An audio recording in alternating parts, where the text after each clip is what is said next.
O ryto garsuose dabar pasikalbėkime apie tai, kaip atsiminti daugybę kodų ir slaptažodžių, kurių prireikia kasdienėme gyvenime.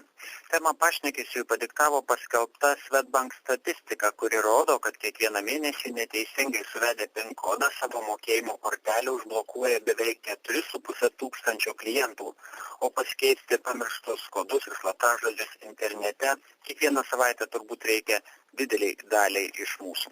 Mūsų pašnekovas portalo Naujoji komunikacija vyriausiasis redaktorius Adomas Rutkauskas. Labas rytas. Labas rytas. Studijos telefono jūsų klausytojai patirčiai, pastebėjimams 2331012 ir 2331012 Vilniaus kodas 85. Tai, pone Rutkauskai, dabar ar įmanoma čia ką nors žmonėms patarti? Ar yra kokia nors sistema, kurią gali pritaikyti tuos, kad atsimintum pilnus ir kitus slaptažodžius? Be abejo, vienareikšmiškai tokio atsakymo turbūt nepateikčiau, bet kalbant apie pinus, kurie dažniausiai tai būna kokių 4 simbolius ir paprasti skaitmenės, jeigu jie yra keičiami, žmonės dažnai daro klaidą įvedinėdami kažkokius asmeninius duomenis. Dažniausiai tai būtų gimimo data. Ir jeigu kažkoksai įsilaužėlis rimtai imasi to žmogaus, tai jis tikrai susižinos visą informaciją apie jį, sužinos jo gimimo datą, galbūt jo telefono numerius pirmus ir todėl, bandydamas atspėti ar piną, ar kažkokį tokį prisijungimą, jis visų pirma išbandys asmeninius duomenis. Kaip prisiminti, tarkim, skaitmeninės kombinacijas, iš tikrųjų, aš pas niekada nesidomėjau, turbūt yra metodika, bet man atrodo, kad pats geriausias dalykas yra, kad kartojimas yra mokslo motina. Tiesiog daug kartų jungiantis, net ir pati atrodo prasmiškiausias skaičių seka, galų galiai įsės į atmintį ir nebekels problemų. Na ir galbūt reikėtų pasirinkti tokį skaičių derinį, kuris susijęs su kažkuo artimu, gal ar žmogum, ar įvykiu, ir kurį turbūt pamiršti yra labai sunku, ir kuris nėra viešas, ir kurį koks nors sekantis tave žmogus neturėtų galimybę žinoti. Iš dalies galbūt taip. Tai visą laiką slaptažodis balansuoja tarp dviejų dalykų, tarp patogumo ir saugumo. Reikia surasti viduriuką. Jeigu naudojant kažkokias ten, tarkim, tas skaičių sekas, kurios yra asmeninės kažkokios, tai toliau vėlgi, tai galima, vis tiek rizika yra padidėję, kad įsilaužėlis kažkaip visgi susijęs. Bet jeigu tai yra visiškai nesusiję duomenys, be abejo galbūt. Bet, iš tikrųjų tie pinai, skaitmeniniai, visi šitie yra tik tai viena slaptažodžių rūšis, o dažniausiai jungiantis, tarkim, per elektroninę bankininkystę naudojama ir dvigubą autentifikaciją, tai yra ir ar net ir trigubą, tai yra prisijungimo asmens kodas, tai yra prisijungimo kodas, tai yra slaptažodis paties vartotojo pasirinktas ir tada arba slaptažodžio iš kortelės arba ten pagal generatorių. Anot banko, kaip citavome, per mėnesį 4,5 tūkstančių klientų užmiršta ir užblokuoja savo mokėjimo kortelę, bet jeigu pagalvotum, tai tų slaptažodžių, ko gero, susidaro gerokai per 10, nuo elektroninio pašto iki visokių mokėjimų ir panašių dalykų įvairių kortelių. Gal išeitis dalyje bent naudoti tuos pačius slaptažodžius? Kaip galvotumėt? Tai yra iš tikrųjų panaudoti tą patį, pernaudotis skirtingose paslaugose, skirtingose paskirose slaptažodžių yra nelabai protingas sprendimas, nes visgi nulaužus vieną, tada bus automatiškai dažniausiai, iš tikrųjų retai daromas įsilaužimas tik tai vieną vartotojų paskirą. Paprastai, jeigu einama, jeigu vartotojas tikrai yra sekamas ir taip toliau, bandoma perimti kuo daugiau jo paskyrų, kad jis negalėtų net ir užsiblokuoti.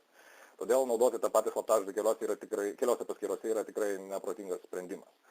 Bet aš tiesiog siūlyčiau pasirinkti lengvai įsimenamus ir sunkiai nulaužiamus arba atspėjamus pačius slaptažodžius, nes iš tikrųjų kaip vykdomas slaptažodžio prisijungimas, nelegalus.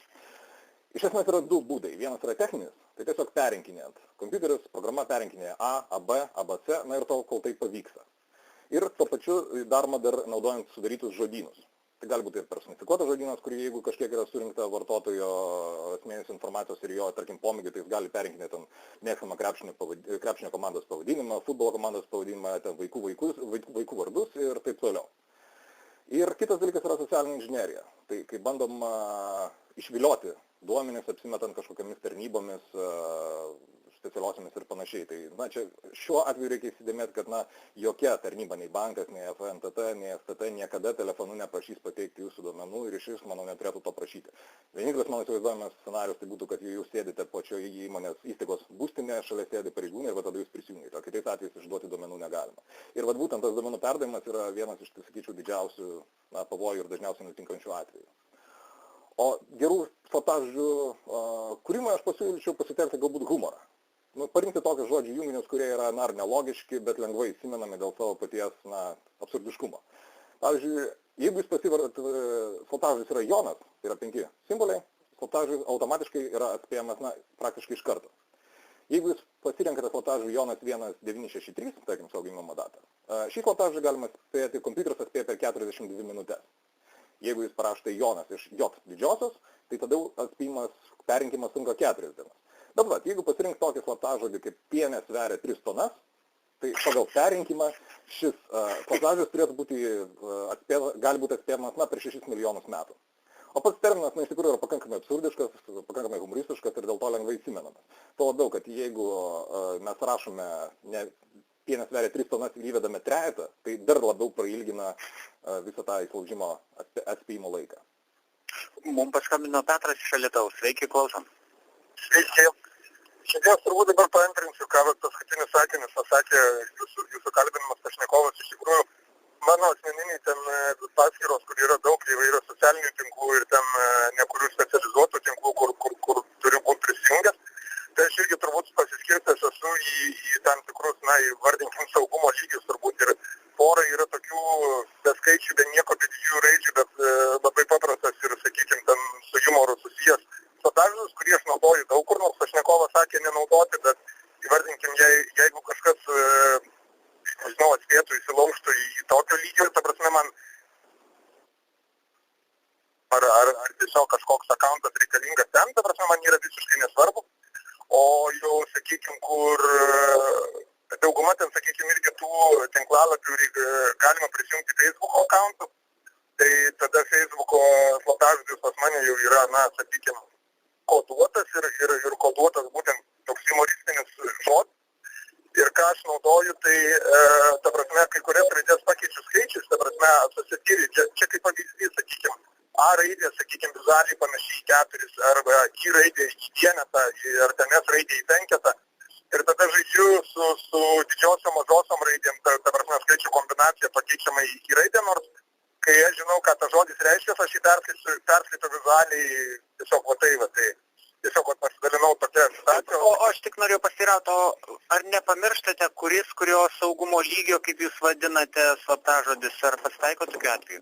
Ne, tiesiog tų lygių, įvardinkim, nėra kokie 7, jų yra, sakykim, ten 2-3 ir įvardinkim, Facebookas pas mane ten rimtesnių, sakykim, slaptažodžių, nes jeigu sužinot kažkas Facebookas, tai paskui daug kur į kitus mažesnius, ten, sakykim, arba ten yra Apple ID, jeigu kas žino, tai ten jau, kai aš vadinau aukščiausio lygio, nes, sakykim, aš savo paštą dėžutį esu susirašęs absoliučiai visus slaptažodžius, asmeninę informaciją, visą ten dokumentų kopijos, sėdį ir taip toliau. Tai ten jau kartais pačiam reikia taip atminti, pasikartoti ir taip toliau. O pavyzdžiui, banko kortelių, tai vat visai neseniai, aš visą laiką, taip prasme, džiaugiausi turėdamas 3 banko korteles ir prisimindamas visus pinus, bet taip gavosi, kad reikėjo kurį laiką pasinaudoti žmonos kortelę. Ir staiga tas naujas 4 skaičių kombinacija man kažkaip suvėlė visus 3 ir aš tyčia ar netyčia užblokavau 2 savo korteles. Tai reiškia, suvienodinau visus, ta prasme, aš pasinaudojau tą galimybę, kad galima pasikeisti pin kodą ir aš visų 3 kortelių pin kodus dabar susivienodinau. Ačiū jūsų skambutį. Ir priminsiu, kad su mumis yra dar portalo Naujoji komunikacija vyriausiasis redaktorius Adomas Rutkauskas. Girdėjot, savo patirtimi pasidalino mūsų klausytojas Petras iš Alytaus. Kaip jūs galvotumėt, ar verta, ar galima, reikia slaptažodžius skirstyti į labai svarbius ir mažiau svarbius? Aš manau, taip, tai yra viena iš tokių gerų variantų. Tik tai, kalbant apie tuos pono Petro minėtus pasiūlymus, kai kurias raidės keisti skaitmenimis, kurie atrodo panašiai, S tai yra 5, A yra 4 ir panašiai. Be abejo, tai būtų geras metodas ir jis tikrai buvo geras ir populiarus prieš kažkur 10-15 metų, bet dabar tarp visų įsilaužėlių yra tikrai žinomas. Ir jeigu, tarkim, įsilaužimas bandomas daryti rankiniu būdu, tai neabejoju, kad toks variantas irgi yra įtraukiamas tų pačių slaptažodžių, kai kurios keičiant raides. Be abejo, tai prailgina laiką, kada atspėjama ir be abejo, keletas, iš tikrųjų, pakankamai daug sistemų turi automatinį blokavimą tuo atveju, jeigu bandoma įsijungti jau akivaizdžiai per daug kartų.